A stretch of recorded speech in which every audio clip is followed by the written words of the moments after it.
योगी चैतन्य जी, आकाश। प्रणाम महर्षि। महर्षि, कई साधकों को देखते हैं कि साधना की निरंतरता नहीं बन पाती। क्या ये संस्कार से है या मन की चाल है? मन की चाल। पूर्व प्रारब्ध स्फुरना करता है, भोगों का संयोग दिलाता है, ना कि भोगों में भ्रष्ट कर देता है। क्योंकि अगर प्रारब्ध के अनुसार ही हमारी साधना होती तो कभी भगवत प्राप्ति नहीं होती। प्रारब्ध दो ही कर्मों का होता है, शुभ और अशुभ कर्मों का, जो पूर्व में किए हैं उनके संस्कार होते हैं। जैसे हमारा मलिन संस्कार है, कामाशक्त या क्रोधाशक्त, वो स्वभाव में कारण शरीर में उसका ज्यादा प्रभाव होता है। बोले बड़ा कामी स्वभाव का है, बड़ा क्रोधी स्वभाव का है, बड़ा लोभी स्वभाव का है, तो उसका प्रभाव सूक्ष्म शरीर पर, अंतःकरण धर्म पर पड़ता है और उससे क्रियान्वित स्थूल शरीर होता है। लेकिन हम तीनों शरीर से अलग हैं और यही समझने के लिए हमें मानव देह मिला है। हमारा इन तीनों शरीरों से न कभी संबंध था, न है, न रहेगा, लेकिन फिर भी भ्रम से हम इसे स्वीकार कर लिए हैं। इसी भ्रम को मिटाने के लिए मुझे मानव देह मिला है। इन शरीरों के संस्कारों के दृष्टा बनकर स्थूल सूक्ष्म कारण हम देख रहे हैं और अंतर में निरंतर गुरु के द्वारा दिया हुआ मंत्र और गुरु के द्वारा दिया हुआ नाम, उसके सुमिरन में लगे हुए हैं। अब प्रमाद स्थिति अगर साधक करेगा तो संस्कार उस पर चढ़ बैठेगा, भ्रष्ट करा देगा। और अगर मंत्र बल है, नाम बल है, साधना बल है, उनको भस्म करके वो अपने स्वरूप में स्थित होगा या भगवत प्राप्ति करेगा। साधक की प्रमाद स्थिति ही उसको भ्रष्ट करती है, ना कि उसका प्रारब्ध। इतना बलवान प्रारब्ध नहीं है कि पुरुषार्थ को रौंद दे। ये पुरुषार्थ कोई प्राकृतिक नहीं है, ये अविनाशी चिदानंद मार्ग है, जो इन सब काम, क्रोध, लोभ, मोह, मद, मत्सर को, पहले शब्दों का ध्यान रखना, भोग का संयोग उपस्थित करना, भोग की स्फुरना करना, किसी भी प्रारब्ध, लेकिन भोगना ये प्रमाद है, वर्तमान। हाँ, ये प्रमाद। जो प्रमाद स्थिति साधक स्वीकार किए हुए है वो आगे नहीं बढ़ पाएगा। इसलिए आहार, विहार, संग, चिंतन, इन्हीं के द्वारा हमारा युद्ध हो रहा है ना। पूर्व अशुभ संस्कारों से हमारा युद्ध हो रहा है। हम प्रतिपल युद्ध में तैनात है, रात दिन लड़ाई लड़ रहे हैं, तभी तो विजय श्री मिलती है। इन्हीं से तो लड़ रहे हैं। और लड़ना किससे? हमारा पूर्वाभ्यास भोगों का, हमारा पूर्वाभ्यास शरीर राग, हमारा पूर्वाभ्यास मान सम्मान का, इसी का तो नाश करना है। वो उपस्थित हो रहे हैं, लेकिन साधक अंतर्दृष्टि से, दृष्टाभाव से उनको काटता चला जा रहा है, और जो काट ना पाया तो वो उसे काट के गिरा देते हैं। अगर हम उस स्फुरना में तन्मयता धारण करते हैं, साधक और संसारी में अंतर होता है। स्फुरना प्रारब्ध से संस्कार से आई, उसको लेना न लेना वर्तमान में साधक की संगति और उसका वर्तमान की साधना। हाँ, उसका विवेक, अगर विवेक प्रवीण है मार देगा, उस स्फुरना को मार देगा, संकल्प बनने ही नहीं देगा। और अगर स्फुरना और संकल्प, तो क्रिया को नहीं रोक सकते, फिर क्रिया तुम्हारे बस की नहीं रहेगी। फिर अगर स्फुरना को रोक दिया, संकल्प नहीं बनने पाया, तो फिर क्रिया तक पहुंच ही नहीं पाएंगे। नहीं तो बिना क्रिया के भी नष्ट हो जाएगा साधक, बिना क्रिया के भी। जैसे काम का संकल्प बढ़ा तो मनोवाह नाड़ी है, वो मंथन करके आपके ब्रह्मचर्य को नष्ट कर देगी, क्रिया हो या ना हो। ये सूक्ष्म विषय है। और अखंडता में जैसे साधना की देखा गया, प्रारंभ तो हम बहुत सारे साधक कर लेते हैं, लेकिन अखंडता बनाए रखना बहुत कठिन होता है। इसमें ये बात है कि साधना प्रारंभ का लक्ष्य क्या है? हाँ, भगवत प्राप्ति। वो आप नहीं जानते ना, आप अपने हृदय की बात जानते हैं, लोगों की। हाँ हाँ, कहते हो जबान से कि भगवत प्राप्ति, एक बात कह रहा हूँ, आपकी बात नहीं कह रहा हूँ। जैसे हम लोग कहते हैं भगवत प्राप्ति, लेकिन हमारा लक्ष्य क्या है? अगर भगवत प्राप्ति है तो तुम राजी कैसे हो गए रुपए में, तुम राजी कैसे हो गए भोग में? भगवान से बढ़कर भोग को समझ लिया। एक तरफ श्री भगवान बैठे हैं और एक तरफ भोग सामग्री है त्रिभुवन की। आप किसी भी वस्तु, व्यक्ति, स्थान के प्रभाव से भगवान का विस्मरण कर दिए तो बड़ा कौन हुआ? वो वस्तु, व्यक्ति, स्थान हुआ ना। तो आप भगवत प्राप्ति के लिए आप चले कहां थे? आप तो भगवत प्राप्ति का लक्ष्य जब हो जाएगा तो किसी की ताकत नहीं है कि वो भगवान से उसको विलक कर सके। त्रिभुवन की राज्य लक्ष्मी देने पर भी जो आधे पल के लिए भगवान का विस्मरण नहीं करता, वो भगवत प्राप्ति के लक्ष्य का साधक है। आप विचार करके देखिए। जब फिर वही संकल्प अखंडता लाएगा। देखो महाराज जी, इसमें सबसे बड़ी बात होती है आग क्या है आपके अंदर, लगन क्या है। हाँ, वो फिर बर्दाश्त नहीं होता। जैसे हृदय में सारी स्फुरणाएं होती है, ऐसा नहीं होता कि काम स्फुरना नहीं, क्रोध स्फुरना, सब होती है। रोना पड़ता है जब साधक विवश होता है, तो रोता है गुरुजनों के चरणों में, क्या बस नहीं रह गई, बहुत जला रहा है मन, सह जाओ। यम ही न विथ्यन्त्येते पुरुषम पुरुषर्षभ सम दुखा सुखाधीनम सोमृतत्वाय कल्पते। वो अमृत पद का अधिकारी हो गया, जो आई हुई व्यथाओं को। स्फुरना कोई साधारण थोड़ी होती है। काम की स्फुरना, क्रोध की, ये जो वेग आते हैं, इनको तो कोई महात्मा ही सह सकता है। नहीं तो एक मिनट के अंदर तन्मयता प्रदान करते। जो तन्मय नहीं हो पाया स्फुरना में, वो संकल्प नहीं बनने पाएगा। ध्यान रखना, जहां अपनी मांग मान ली, जैसे मन कह रहा है, वो नेत्रेंद्रिय के साथ हुआ तो वो रूप देखना चाहता है। अब उस समय आप विवेकवान हैं, आप समझ रहे हैं कि मन नेत्रेंद्रिय के साथ होकर रूप देखना चाहता है, मेरा विषय नहीं है, तो आप लड़ सकते हैं, आप उसे अनुमति नहीं देंगे। और जब ये हुआ कि मैं रूप देखना चाहता हूं, मन खत्म, तन्मय कर लिया, अब आप फंस गए। मैं किसी भी इंद्रिय के साथ जुड़ा अंतःकरण धर्म का, वो आपको मारेगा। मैं भोगना चाहता हूं, मैं चखना चाहता हूं, मैं सूंघना चाहता हूं, शब्द स्पर्श रूप रसगंध, पांच मना कष्टान इंद्रियाणी प्रकृति स्थानी कर सकी, लेकिन आप सच्चिदानंद वपु भगवान के अंश हैं। भक्ति ज्ञान, आप आत्मस्वरूप हैं। दो में एक स्वीकार कर लो। आप इनके दृष्टा हैं, साक्षी हैं, भोक्ता नहीं है। भोक्ता वो है, आप भोक्ता नहीं। कर्ता वो है, आप करता नहीं। कर्ता और भोक्ता भाव जब तक रहता है तो विमूढ़ता बनी रहती, मूढ़ता छाई रहती। अहंकार विमूढ़ आत्मा कर्ता हमिति मन्यते। आज मेरा मन कह रहा है ये खाऊंगा, रसेंद्रिय और मन मिल गया तो आप कैसे मिल गए? मैं खाऊंगा, कितनी बड़ी भूल हो गई। रसेंद्रिय मांग रही, अब उचित है तो दीजिए, अनुचित है तो मना कर दीजिए। लेकिन जब मैं खाऊंगा तो उचित अनुचित का विचार ही खत्म हो गया। हर विषय से मैं भोगूंगा। तो जनेन्द्रिय और मन मिल गया, जनेन्द्रिय मन मिल गया तो त्वगेन्द्रिय स्पर्श सुख की आकांक्षा कर रही। क्या मैं स्पर्श सुख का भोगता हूं? नहीं। अब बचा जैसे पर ज्ञान बगाड़ना सरल है, समझ? उस समय ज्ञान उस समय स्थिति रहना, यही गुरु कृपा, यही भगवत कृपा, यही अभ्यास। ऐसा नहीं कि अभ्यास में अभ्यास योग युक्त चेतसा नाम निगामना श्री भगवान करें, ऐसा अभ्यास किया जाए।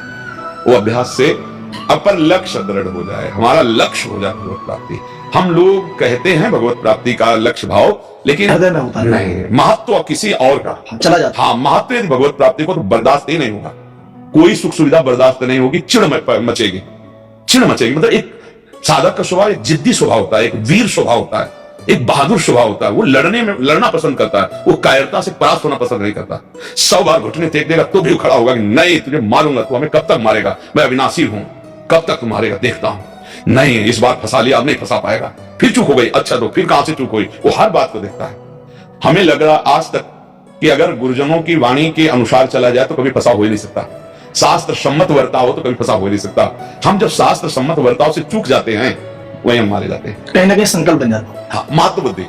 हाँ, हर इंद्रिय के भोग का एक अपना आकर्षण है, और उसको मैं भोगता हूं ऐसा मानना, ये अज्ञान हमें भ्रष्ट करता है। बस आज मैंने बहुत सुंदर पाया, बना भोगता तो मर, अगली बार तुझे और इंद्रिय फंसाएगी, दूसरी फंसाएगी, तीसरी फंसा। तो साधक ये समझ ही नहीं पाता कि सच्चिदानंद सुख क्या है। वो इसी सुख को, तभी तो महापुरुषों के संग से ही हमारी साधना प्रारंभ होती है, बचती है और परिपक्व होती है। अगर महापुरुषों का संग ना हो तो बाजार बहुत बढ़िया है, फ्री है सब। यहाँ जिस कोटि का साधक होता है उस कोटि का फ्री भोग उसके सामने रखा जाता है, उस कोटि की संपत्ति वैभव उसके सामने आती। बोलो प्रभु को, लगो इसमें। अगर साधक का महत्व प्रभु से ज्यादा किसी भोग का है तो विश्राम मान लेगा कि चलो प्रारब्ध भोग है, भगवान की यही इच्छा है, और वो उन भोगों में और समझ नहीं पाया।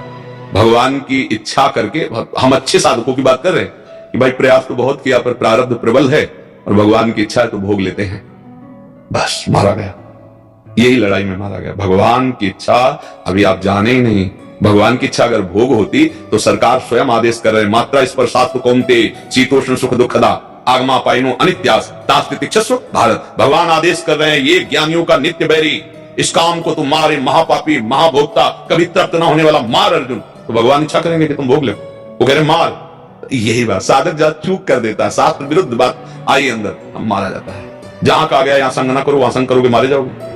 अब ये आपने कहा महापुरुषों का संग, तो इसमें जैसे कई साधक होते हैं महापुरुषों का संग नहीं मिल पा रहा है, तो उन्हें एकांत में रहना चाहिए, अकेले नए साधक को एकांत सेवन नहीं करना चाहिए। नए साधक को महापुरुष नहीं मिले भी तो एकांत में नहीं रहना चाहिए। हाँ, महापुरुषों के वचन, जैसे आप गीता पृष्ठ से पूज्य भाई जी महाराज, पूज्य राधा बाबा, पूज्य श्री जयदयाल गोविंद जी, पूज्य श्री स्वामी राम सुखदास जी महाराज, ये ऐसे महापुरुष हैं जिनके एक वचन में आज तक कभी संशय नहीं हुआ। एक वचन में कभी ऐसा नहीं लगा कि पूज्य भाई जी ने ऐसा क्यों लिख दिया, एक वचन में नहीं लगा। वो जैसे अपने संन्यास मार्ग में जब थे तो पूज्यपाद उड़िया बाबा, उनके वचन हमारा जीवन, हमारे मित्र, हमारा सर्वस्व रहा। तो गंगा किनारे अकिंचन भाव से रहते थे, पर एक छोटी सी झोली में पूज्य बाबा की वाणी, उड़िया बाबा को उपदेश, तो हमारा जीवन सूत्र रहा है जहां कहीं भी, तो बस हर समय। तो महापुरुषों का कई तरह से सानिध्य लिया जाता है, प्रगट सानिध्य लिया जाता है, उनकी वाणी का सानिध्य लिया जाता है, और उनके चिंतन का सानिध्य लिया जाता है।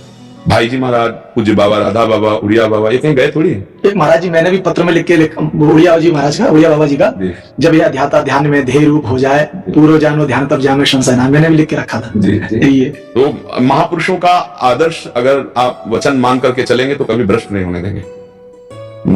संन्यास मार्ग के आदर्श पूज्यपाद श्री उड़िया बाबा, और फिर भक्ति का प्रारंभ हुआ पूज्य श्री भाई जी श्री हनुमान प्रसाद पोद्दार जी महाराज। और जब उन्हीं के आदेश से उन्होंने श्री राधा माधव चिंतन नामक एक ग्रंथ में लिखा है, जब भाव बढ़े तो फिर युगल सरकार की उपासना के जो रस संप्रदाय उससे, तो उन्हीं की प्रेरणा से ये तो फिर सदगुरुदेव भगवान।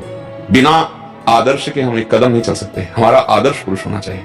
जो आदर्श महापुरुषों को आगे रखता है उसे कोई परास्त नहीं कर सकता है।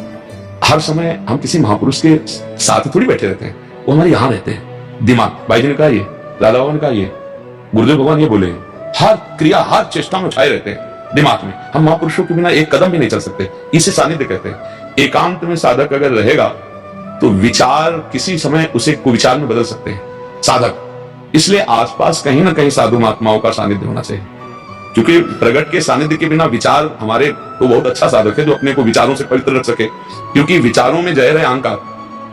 अहंकार हाँ करता हाँ, इस जहर से साधक तो मुक्त हुआ नहीं तो सिद्ध हो जाता। तो इसके लिए महापुरुषों का बहुत सानिध्य है। ये उनके सामने आधा करता भाव वैसी दवा रहेगा। हाँ इसलिए, हाँ इसीलिए। और नहीं, उसमें एक और भय रहता है ना कि जैसे सिटी स्कैन होना है तो पता चल जाएगा कि तुम्हारा कहा तो अब उनकी दृष्टि के सामने गए, मानो सिटी स्कैन हो रहा है तो डर लगता है कि अगर कोई गलती चूक भी हुई तो उनकी दृष्टि में जाने पर ही मतलब, तो हमको हर समय सावधान रहना कि कोई चूक ना हो। और जब हम उनके पास पहुंचते हैं प्रगट में, धूल धूसरित हो जाता है सारा साधन का बल। तो क्या इनकी साधना के आगे हमारी क्या है, तो प्रेरणा भी मिलती है वो। हाँ, तो वहां जाते तिनकी संगति रहत जाति कुल मद सब नंसई। उनकी संगति मात्र से सारे अहंकार की धज्जियां उड़ जाती हैं। उनका प्रभाव ऐसा होता है। तो जो हम विचारों से बचना चाहते हैं, अपने पक्ष को बचा सकते हैं, उसी में जहर भरा हुआ है। विचारों में अहंकार जहर है। जैसे परिवार में ममता जहर है, भोगों में आसक्ति जहर है, ऐसे विचारों में अहंकार जहर है। अगर ये जहर हट जाए तो विचार हमें बचा सकता है। लेकिन अहंकार है, कर्तृत्व अभिमान है, मैं ऐसा साधक, मैं ऐसा, बहुत बुरी तरह गिरता है साधक, बहुत बुरी तरह गिरता है। क्यों? क्योंकि वो अपने में गुण का आरोप करके दूसरों में दोष देखने लगता है। ये साधक ये तो ऐसे बहुत बुरी तरह गिरता है। भगवान बचाए पर दोष दर्शन से। पर दोष दर्शन और कथन चौपट कर देता साधना को। और ये विचार में अहम होने के कारण अब किसी को खीर पाते देख के कहे रसेंद्री का केवल दुलार कर रहा है, द्रव्य लेकर के क्या कर। अब ये जो शुरू हुआ विचारों में अहंकार, ये विष मार देगा उसे। इसमें मैं आ गया। एक महाराज जी हमारा स्वयं का अनुभव है। पहले तो कई वर्ष हो गए अभी तो जब मैं था तब हरी नहीं लगता था, पहले समझ में आ गया लेकिन आया नहीं था। अब जाके थोड़ा थोड़ा समझ में आया कि मरे बिना मुक्ति नहीं मिलेगी। हाँ, कई बार कहा जीवित मरिए भवजल तरिए मरना पड़ेगा। इसमें जो मरने का मतलब है उसका तात्पर्य इच्छा रहित हो जाता है। हाँ, कोई इच्छा हमारे मन में न रह जाए। और ये तभी होती है निज सुख बिन मन होए कि तीरा।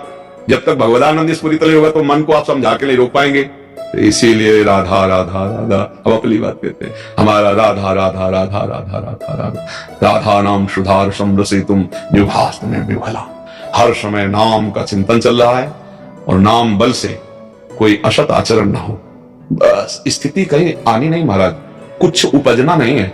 आप बताइए, कुछ उपजना नहीं, सब माल रखा हुआ है। बस चाबी लगा लीजिए, खोल लीजिए, आप धनी हो गए। वही चाबी गुरु जी देते हैं, गुरु वही चाबी देते हैं। अगर गुरु मंत्र गुरु नाम, आप सच्ची मानो ना, शायद जितना पढ़ा लिखा ज्ञान हो, माया के आक्रमण के आगे उसका प्रयोग नहीं होता। दूसरों को सुनाने का होता है, लेकिन जब आक्रमण होता है, भोग सानिध्य, तब उस ज्ञान का प्रयोग नहीं होता। समझ रहे? और जो कृपा पात्र भजनानंदी है तो वो उपदेश भले ना दे पावे, लेकिन अवसर पर ज्ञान काम करेगा, अवसर पर ज्ञान। इसीलिए गोस्वामी जी कहते हैं, बारी मथे घृत हो ये बरु सिकता ते बरु तेल, बिनु हरि भजन न भवतरिय यह सिद्धांत अपे। भजन राधा राधा राधा, कृष्ण कृष्ण कृष्ण राम, जो भी नाम भगवत प्रिय, खूब नाम जप करे, चाहे जिस मार्ग का पथिक हो। जैसे मनु संन्यास है, प्रणव, ओंकार में वृत्ति कर। ओम भी तो भगवान का ही स्वरूप है, भगवान का ही स्वरूप है प्रणव। भगवान के निराकार साकार सब स्वरूप है। अगर निराकार उपासना में तो प्रणव जैसे, तो प्रणव में तन्मयता हो जाए तो प्रणव त्रिगुणातीत है। तो त्रिगुणातीत तीनों शरीरों से ऊपर आपको उठाने की शक्ति दे देगा। अब जब आप त्रिगुणातीत हैं पर छूटत कठिनाई प्रणव। जैसे प्रेम, तो प्रेम मूल यह नाम है, प्रेमी रसिक जपत यह नाम, प्रेम मगन निर्बन विश्राम, हर समय प्रेम, राधा राधा राधा राधा। अब जैसे प्रणव है, जपो तो निर्विकारता और कठोरता हृदय में आएगी, और राधा राधा राधा तो निर्विकारता और सरसता हृदय में आएगी। अंतर होता है, हर नाम का अपना प्रभाव होता है। रोना आएगा, प्रणव में कभी रोना नहीं आ सकता, क्योंकि रहे प्रणव में रोना किसी भी परिस्थिति में नहीं। दैन्य तो छू नहीं जाता, विनय तो है ही नहीं, करुणा तो स्पर्श ही नहीं करती, क्योंकि उसी से आए मार्ग में। हमें किसी बनारस में प्रणव चलता था। वो तो पास ही थिला भगवावस्था में थे। नैष्ठिक ब्रह्मचर्य के बाद महावाक्य के बाद संन्यास।